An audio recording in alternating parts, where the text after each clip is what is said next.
Assalamualaikum warahmatullahi wabarakatuh. Pada kesempatan kali ini kami dari kelompok 8 yang beranggotakan Kurnia Ratnasari dengan NPM 19101040, Siva Fauzi dengan NPM 1910104058, Mileni Wayunisa Oktavia dengan NPM 1910104061, dan Sonya Dia Pradita dengan NPM 1910104094 akan membahas mengenai dimensi Dewan Manajemen Terintegrasi, regulasi Komite Audit di Indonesia, dan implementasi GCG di Komite Audit. Yang pertama yaitu pengertian Komite Audit. Mengingat tugas komisaris dalam mengawasi jalannya perusahaan yang cukup berat, komisaris dapat dibantu oleh beberapa dewan komite, yaitu Komite Audit, Komite Remunerasi, Komite Nominasi, dan Komite Manajemen. Pembentukan beberapa komite tersebut bertujuan untuk meningkatkan efektivitas dalam rangka implementasi tata kelola perusahaan yang baik atau GCG di perusahaan. Pembentukan komite tersebut harus ditetapkan melalui surat keputusan atau SK Dewan Komisaris. Ikatan Komite Audit atau IKAI mendefinisikan komite audit sebagai berikut.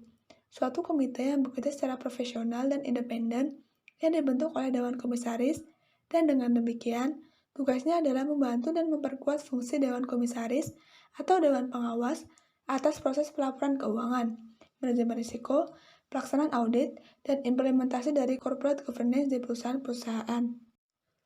Yang selanjutnya yaitu studi perbandingan komite audit. Studi perbandingan yang pertama yaitu Komite Audit di Amerika Serikat. Salah satu peraturan yang mewajibkan dibentuknya Komite Audit di Amerika Serikat adalah Accounting Service Release atau ASR nomor 19/1940 yang diterbitkan oleh SEC. Ketentuan tersebut menganjurkan agar perusahaan yang terdaftar di pasar modal atau go public memiliki komite audit yang beranggotakan pihak independen dari luar perusahaan. Studi Korn and Ferry International tahun 1989 menemukan bahwa ternyata 98% dari perusahaan Amerika Serikat yang disurvei telah memiliki komite audit. Di Amerika Serikat, eksistensi komite audit selain membawa dampak internal, juga membawa dampak eksternal bagi perusahaan. Harga saham dari perusahaan yang telah memiliki komite audit cenderung lebih tinggi karena diminati oleh para investor. Pada September 1998, Arthur Levitt, Ketua US Security Exchange Commission, mengumumkan seperangkat inisiatif yang dikenal sebagai The Levitt Initiative. Aspek terpenting dari The Levitt Initiative adalah perlunya meningkatkan efektivitas komite audit perusahaan karena komite audit yang berkualitas, berkomitmen, independen, dan kritis akan menjadi pelindung yang paling andal bagi kepentingan publik.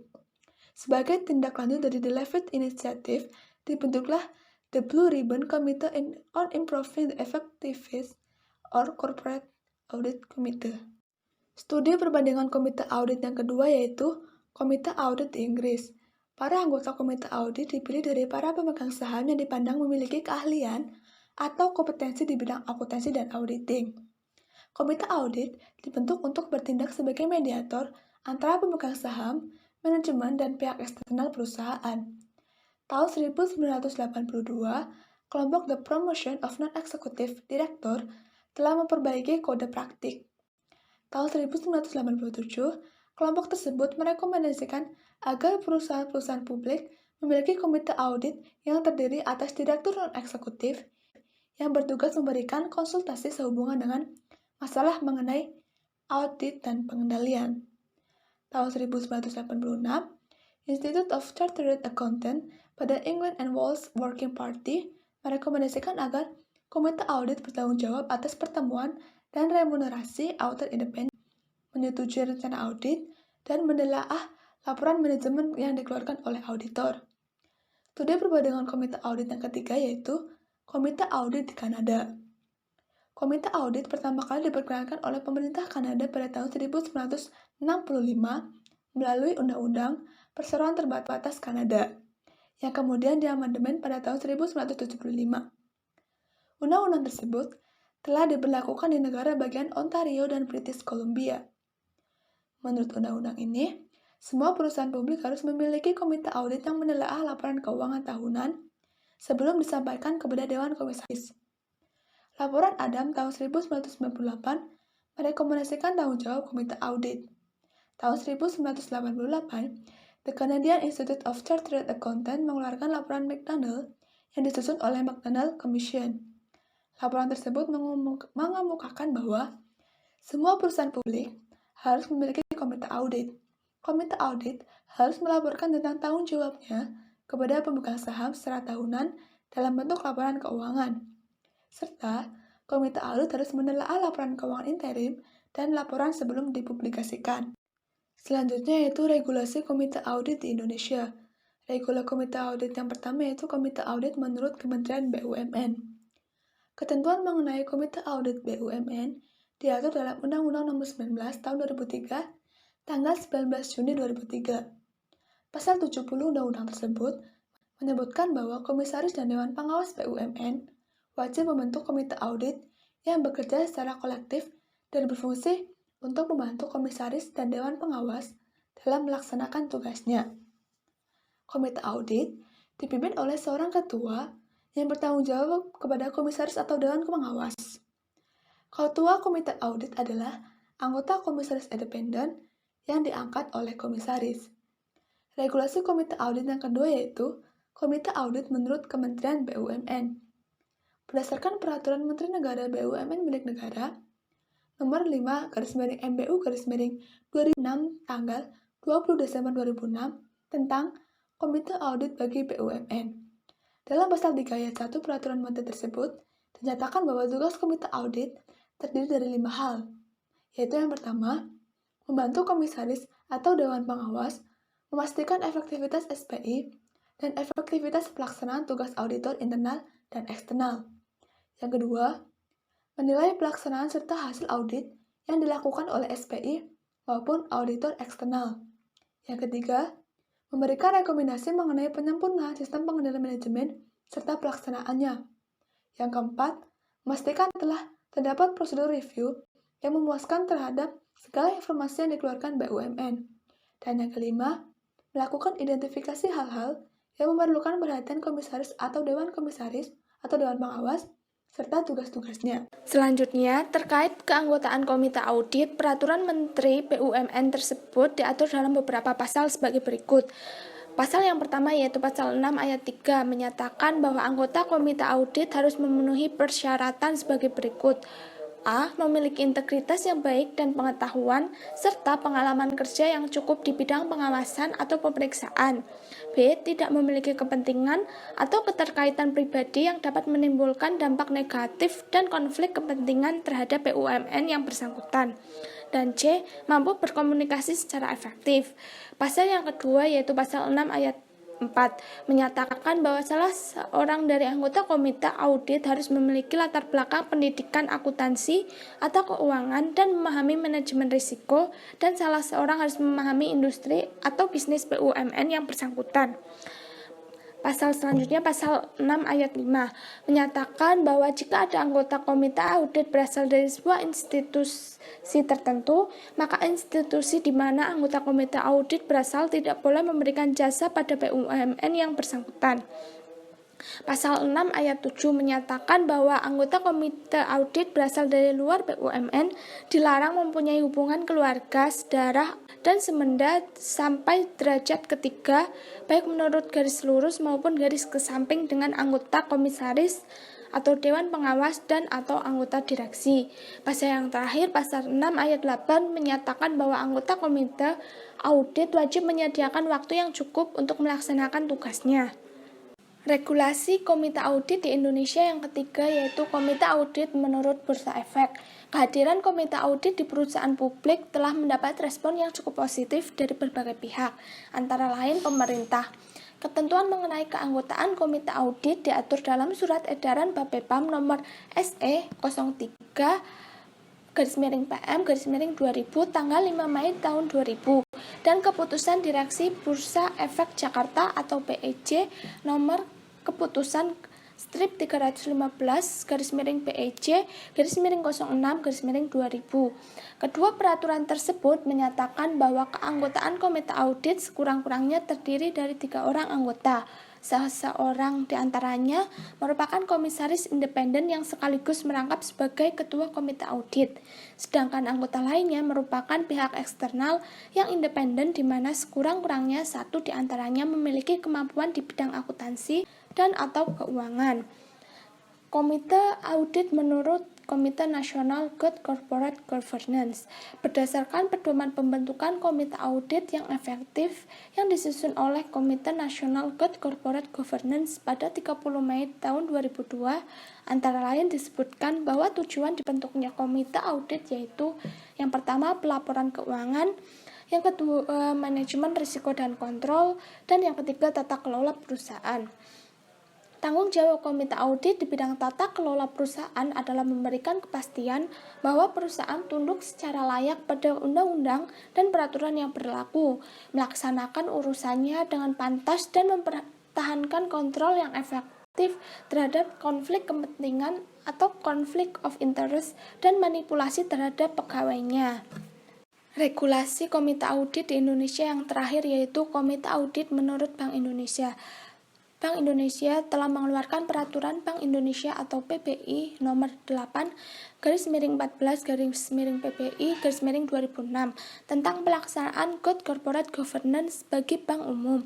Berdasarkan pasal 12 ayat 1 menyebutkan bahwa dalam rangka mendukung efektivitas pelaksanaan tugas dan tanggung jawabnya, Dewan Komisaris wajib membentuk paling kurang komite audit, komite pemantau risiko, serta komite remunerasi dan nominasi. Bank Indonesia melalui surat edaran kepada semua bank umum konvensional di Indonesia nomor 15/15/DPNP tanggal 29 April 2013 mengenai pelaksanaan Good Corporate Governance bagi bank umum. Pada bagian 4 komite-komite, Dewan Komisaris wajib membentuk paling kurang komite audit, komite pemantau risiko, serta komite remunerasi dan nominasi dalam rangka mendukung efektivitas tugas dan tanggung jawab Dewan Komisaris. Komite audit di perbankan dapat dipandang sebagai wujud mekanisme pengendalian yang diharapkan dapat mengoptimalkan fungsi pengawasan. Dalam praktiknya, komite audit di perbankan pada saat krisis moneter sekitar tahun 1997 sampai 1999 yang lalu ternyata sebagian besar tidak berjalan secara efektif. Hal ini ditunjukkan dengan banyaknya bank-bank yang dilikuidasi atau bangkrut, sehingga terpaksa harus dibekukan usahanya atau ditutup. Salah satu penyebab timbulnya kebangkrutan bank tersebut adalah pada saat itu belum diterapkan Good Corporate Governance serta kinerja komite audit perbankan belum efektif. Selanjutnya, efektivitas kerja komite audit. Meskipun komite audit pada saat ini telah diakui keberadaannya di hampir semua perusahaan di negara maju, terutama di Amerika Serikat, Inggris, dan Kanada, sampai saat ini belum ada kesepakatan mengenai tolak ukur dari keberhasilan atau efektivitas komite audit. Sommer tahun 1991 berpandangan bahwa komite audit banyak perusahaan masih belum melakukan tugasnya dengan baik. Penyebabnya diduga bukan saja karena banyak dari anggota komite audit yang tidak memiliki kompetensi dan independensi yang memadai, melainkan juga karena banyak dari mereka yang belum memahami peran utamanya. Komite audit dapat melakukan sinergi dengan audit internal untuk lebih meningkatkan sistem pengendalian internal perusahaan. Dalam hal ini, komite audit dapat meminta bantuan pihak eksternal untuk melakukan audit investigatif atau audit forensik guna mengungkapkan terjadinya praktik kecurangan yang signifikan di perusahaan. Kalbers dan Fogarty tahun 1993 melakukan penelitian tentang faktor-faktor yang mempengaruhi efektivitas kerja komite audit. Hasil penelitian mereka dimuat dalam Auditing a Journal of Practice and Theory yang mengungkapkan bahwa terdapat 3 faktor dominan berpengaruh terhadap keberhasilan komite audit dalam mengemban tugasnya. Ketiga faktor tersebut adalah kewenangan formal dan tertulis dari komite audit, kerja sama manajemen, dan kualitas anggota komite audit. Selain itu, efektivitas kerja komite audit juga dapat dipengaruhi oleh pola hubungan dan tingkat intensitas komunikasi antara komite audit dengan berbagai pihak. Selanjutnya, faktor-faktor yang mempengaruhi efektivitas kerja komite audit. Menurut Kalbers dan Fogarty tahun 1993, terdapat beberapa faktor dominan yang berpengaruh terhadap keberhasilan komite audit dalam mengemban tugasnya. Antara lain yaitu yang pertama ada kewenangan formal dan tertulis dari komite audit, yang kedua kerjasama manajemen, yang ketiga kualitas serta kompetensi anggota komite audit, dan yang keempat yaitu pola hubungan dan tingkat intensitas komunikasi antara komite audit dengan berbagai pihak. Selanjutnya, komunikasi komite audit. Di sini, komite audit hendaknya dapat melakukan komunikasi secara efektif dengan komisaris, direksi, maupun auditor internal dan eksternal. Salah satu fungsi komite audit adalah untuk menjembatani antara pemegang saham dan dewan komisaris dengan kegiatan pengendalian yang diselenggarakan oleh manajemen, serta auditor internal dan eksternal. Komite audit pada umumnya memiliki akses langsung dengan setiap unsur pengendalian dalam perusahaan. Saat ini, komunikasi antara komite audit dengan berbagai pihak belum terjalin dengan erat dan belum berjalan sebagaimana mestinya. Komunikasi yang lancar antara komite audit dengan pihak yang berkepentingan akan menghasilkan peningkatan kinerja perusahaan, terutama untuk aspek pengendalian.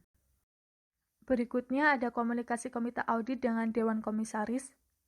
Salah satu fungsi pokok komite audit adalah untuk membantu tugas komisaris dalam aspek pengendalian perusahaan. Dalam rapat internal yang diselenggarakan secara rutin, komite audit melaporkan hasil tugas yang dibebankan oleh komisaris dalam bentuk laporan berkala. Selain itu, apabila ditugaskan secara khusus oleh komisaris, maka komite audit akan membuat laporan khusus yang ditujukan kepada komisaris. Untuk komunikasi komite audit dengan manajemen, di sini, komunikasi antara komite audit dengan manajemen memegang peranan yang cukup penting dalam rangka meningkatkan pengendalian perusahaan. Menurut Institute of Internal Auditor Research Foundation, dalam rangka melaksanakan tanggung jawabnya, komite audit memerlukan interaksi yang signifikan dan efektif dengan manajemen. Namun hal tersebut tidak berarti bahwa kehadiran manajemen dalam tiap rapat merupakan suatu keharusan. Praktik yang baik adalah jika manajemen berpartisipasi secara aktif dalam rapat komite. Selain itu, komite audit juga bertanggung jawab untuk melaporkan aktivitas manajemen yang krusial bagi komite tersebut. Kemudian menurut Komite Nasional Good Corporate Governance tahun 2002, komite audit dapat mempertimbangkan suatu rangkaian pokok persoalan yang lebih luas, di mana dalam hal ini dapat diserahkan secara khusus oleh Dewan Komisaris, diantaranya menyangkut persoalan sebagai berikut. Yang pertama yaitu manajemen harus mempergunakan komite audit untuk membantu mereka dalam melaksanakan peran dan tanggung jawabnya sebagaimana ketentuannya berlaku. Dan yang kedua, oleh karena itu komite audit harus mengadakan pertemuan dengan manajemen secara berkala untuk membicarakan semua pokok-pokok persoalan yang dapat mempengaruhi kinerja finansial atau non-finansial organisasi secara terbuka sehubungan dengan perannya untuk mengawasi corporate governance. Komunikasi komite audit dengan auditor internal. Komunikasi antara auditor internal dengan komite audit antara lain diatur dalam Pernyataan Standar Auditing Nomor 61. Dalam standar tersebut disebutkan bahwa ada 8 hal yang perlu dikomunikasikan oleh auditor internal dengan komite audit, yaitu yang pertama, pertanggungjawaban atas struktur kendali internal dan bahwa laporan keuangan bebas dari kesalahan material. 2. Seleksi kebijakan akuntansi. 3. Estimasi akuntansi. 4. Dampak penyesuaian dari hasil audit. 5. Pertanggungjawaban data non-keuangan yang disepakati bersama. 6. Ketidaksepakatan antara manajemen dan auditor internal. 7. Diskusi pemilihan auditor eksternal. Dan 8. Masalah proses akuntansi seperti keterlambatan penyampaian laporan atau waktu laporan yang tidak masuk akal. Kemudian menurut Komite Nasional Good Corporate Governance tahun 2002, hubungan kerja komite audit dengan auditor internal antara lain adalah yang pertama, memberikan rekomendasi terhadap pengangkatan dan atau penggantian kepala auditor internal yang ditunjuk oleh direktur utama. 2. Meninjau piagam audit internal. 3. Meninjau struktur fungsi audit internal. 4. Meninjau rencana tahunan audit internal. 5. Memastikan bahwa fungsi audit internal mempunyai metodologi, alat, dan sumber yang memadai untuk memenuhi piagam audit internal dan mengerjakan rencana tahunan audit intern. Nomor 6. Meninjau semua laporan audit internal. 7. Memonitor kinerja fungsi audit internal. Dan yang ke-8, memastikan bahwa fungsi audit internal memenuhi standar profesional yang bersangkutan. Selanjutnya ada komunikasi komite audit dengan auditor eksternal. Salah satu tanggung jawab komite audit adalah menilai hasil laporan audit dari auditor eksternal. Kedudukan komite audit yang merupakan kepanjangan tangan dari Dewan Komisaris dengan kompetensi yang dimiliki diharapkan dapat mengoptimalkan fungsi auditor eksternal bagi perusahaan. Dalam Standar Profesional Akuntan Publik atau SPAP, Standar Auditing Nomor 380 mengatur mengenai komunikasi antara akuntan publik atau auditor eksternal dengan komite audit. Komunikasi antara komite audit dengan auditor eksternal dapat berbentuk lisan maupun tertulis. Masalah yang dapat dikomunikasikan antara lain meliputi 1. Tanggung jawab auditor berdasarkan standar auditing yang ditetapkan Ikatan Akuntan Indonesia. 2. Kebijakan akuntansi yang signifikan. 3. Pertimbangan manajemen dan estimasi akuntansi. 4. Penyesuaian audit yang signifikan. 5. Informasi lain dalam dokumen yang berisi laporan keuangan auditan.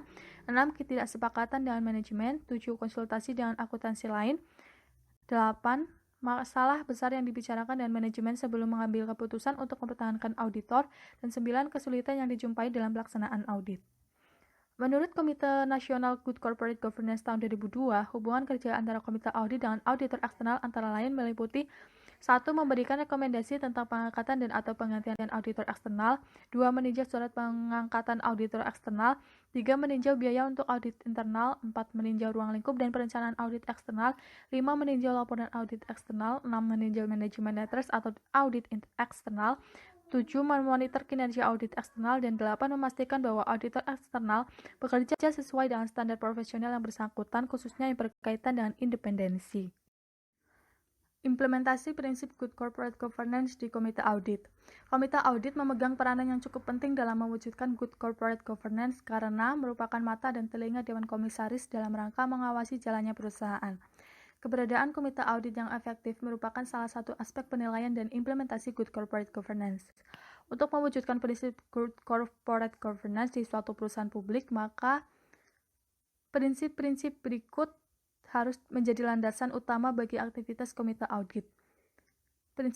Pelaksanaan prinsip-prinsip Good Corporate Governance dalam aktivitas komite audit akan dijelaskan sebagai berikut. Yang pertama yaitu prinsip independensi komite audit. Di sini komite audit diharapkan sangat dapat bersikap independen terhadap kepentingan pemegang saham mayoritas maupun minoritas. Anggota komite audit seharusnya tidak memiliki hubungan bisnis apapun dengan perusahaan maupun hubungan kekeluargaan dengan anggota direksi dan komisaris perusahaan, sehingga terhindar dari konflik kepentingan. Yang kedua yaitu prinsip transparansi komite audit. Di sini prinsip tersebut ditunjukkan melalui piagam komite audit, program kerja tahunan, serta rapat komite audit secara periodik yang didokumentasikan dalam notulen rapat. Komite audit hendaknya membuat laporan secara berkala kepada komisaris tentang pencapaian kinerjanya serta sebagai wujud pengungkapan. Yang ketiga yaitu prinsip akuntabilitas komite audit, di mana prinsip ini ditunjukkan oleh frekuensi pertemuan dan tingkat kehadiran anggota komite audit.